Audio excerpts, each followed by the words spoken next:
We're going to move on to the scientific program. I actually had Danielle ask me if I could kind of tie it all together in the transitions from childhood to adult epilepsy, which is my specialty, and look at some of the future directions that we have in the treatment of epilepsy. And it's actually a very good time to have epilepsy because we have so many emerging treatments that it becomes very exciting to talk about.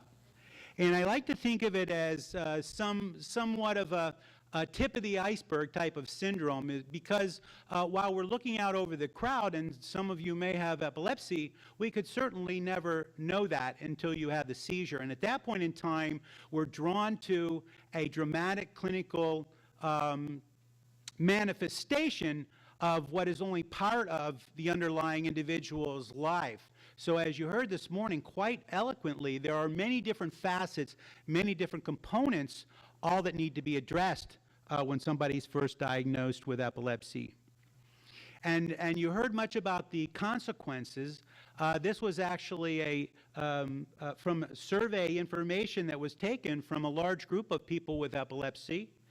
There is, in a 19-state review, a very huge epidemiologic study, the consequences of epilepsy itself, and we found that there were both mental and physical health-related quality of life issues, and frequently that's what we hope to capitalize on, not so much the elimination of seizures, because as you heard this morning, we can't always do that for everybody, regardless of our desires to do that. But what we do try to do is optimize the health-related quality of life. We are finding that those individuals that do have epilepsy are also prone towards other conditions, such as diabetes, or being overweight, or stroke, and especially depression. Depression in those that are uncontrolled can mount up to about 50%. It's huge. And so these comorbidities also require another layer of treatment that's seen beyond just seizure control.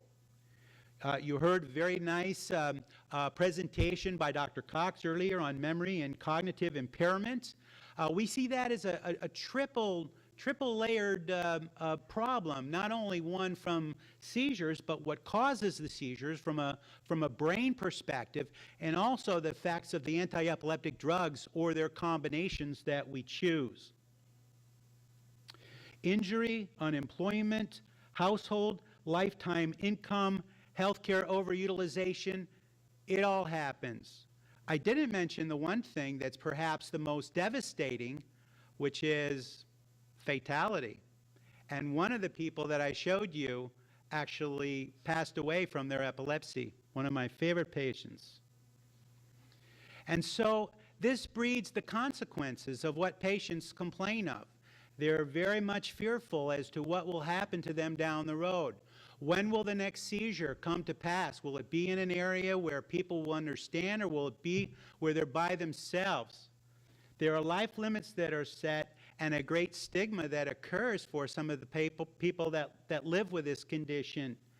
And many of them will suffer from anti-epileptic drug problems, and that's something that we can do something about. We can try to improve seizure control, and I'm going to show you some advances that might help with that. We can also improve our anti-epileptic drug choices. And this is where we actually now have many new options that might become available to make that happen so that the problems are less. But one of the first things that we see is doing what we're doing today, is we're trying to improve awareness through Project Access, through conferences that are educational throughout the country, so that if we talk about it, then we can become more comfortable with exactly what's going on. The myths that we see are promulgated even now, and patients are referred to as epileptic, not as much. A seizure disorder is not the same as epilepsy to many, though we use these terms very much interchangeably. Patients with epilepsy are not necessarily intellectually challenged, though they may be. They're not mentally ill, even though there may be psychological problems that can arise from epilepsy. Most epilepsy, in fact, is not inherited. However, as I'll show you in a bit, the tides are turning, and we're learning much more about genetics. Epilepsy is not contagious, a very important point to make, and treatment is not necessarily lifelong. We're finding that chromosomal abnormalities, such as I'm showing you here, relative to brain development, are now being identified with greater frequency. And the idea is that if we can identify them early on, perhaps even before the individual is born, perhaps we can provide information to the parents, perhaps we can at some point in the future modify them to create a better outcome. What I'm showing you is a disordered brain over here on the right and a large fluid-filled area here in the center that is abnormal. We're finding that some of the epilepsies are actually antibody-driven. That is, that the body is preparing proteins that attack its own cells. It's a phenomenon known as autoimmune epilepsy, and if you've ever heard of conditions called lupus or thyroiditis, these are common systemic illnesses that may actually have autoimmunity and become associated with epilepsy. But this is one of the treatment approaches I want to try to hammer home, because video monitoring that I'm showing you down here has been so critical to advance our understanding of epilepsy, the type of epilepsy, and the treatment of epilepsy. It probably represents one of the cornerstones to our advances.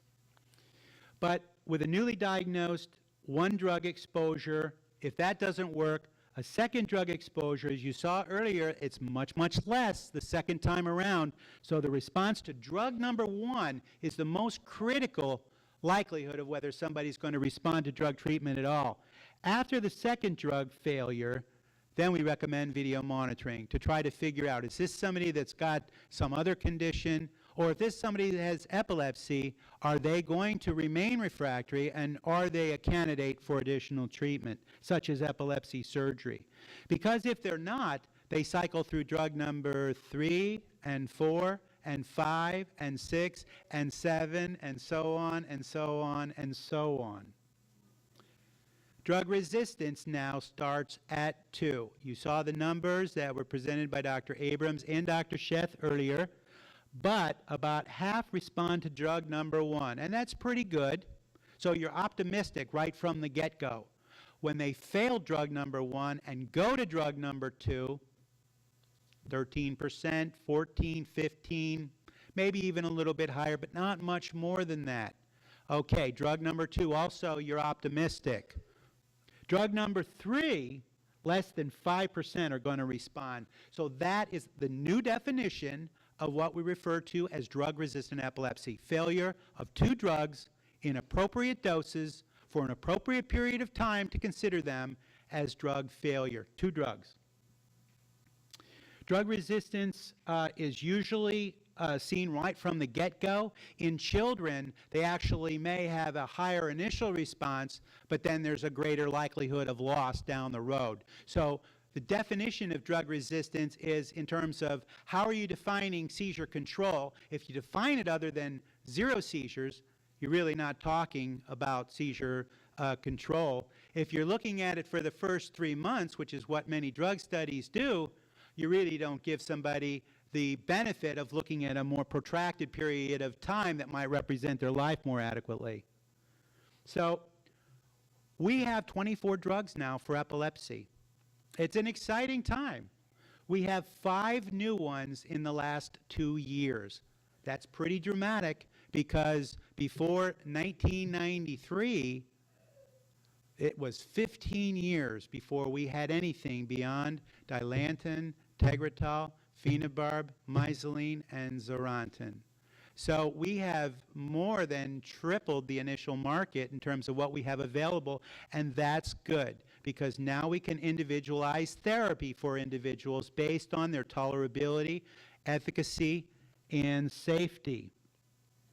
The new ones are usually indicated for severe epilepsy right now, and I will tell you that while lacosamide or Vimpat, that was represented here earlier by the vendors, indicated for refractory partial seizures in adult, rufinamide or benzel, atonic seizures, drop attacks in the Lennox-Gastaut syndrome, vigabatrin, very interesting, Sabril, approved for both spasms in children and also focal seizures in adult, and ezogabine, which is a new mechanism drug, Potiga, that will be available in the near future for partial epilepsy in adults. So we have new drugs that are on the market. They're working different. They're occupying various spots that might be useful for different areas within epilepsy, and they all have different safety profiles to be considered. So what about the future, and where are we headed with drugs? Well, you heard it mentioned earlier about the idea of suicidality. This has really been brought to a head recently by the FDA when they almost black boxed all of our seizure medication as a class effect. This was based on small numbers, and this was based on a scientific design that included the regulatory information that led to drug approval for about 11 different drugs. But what they found was that patients with epilepsy treated with the newer medicine had a higher rate of suicide than those treated with placebo.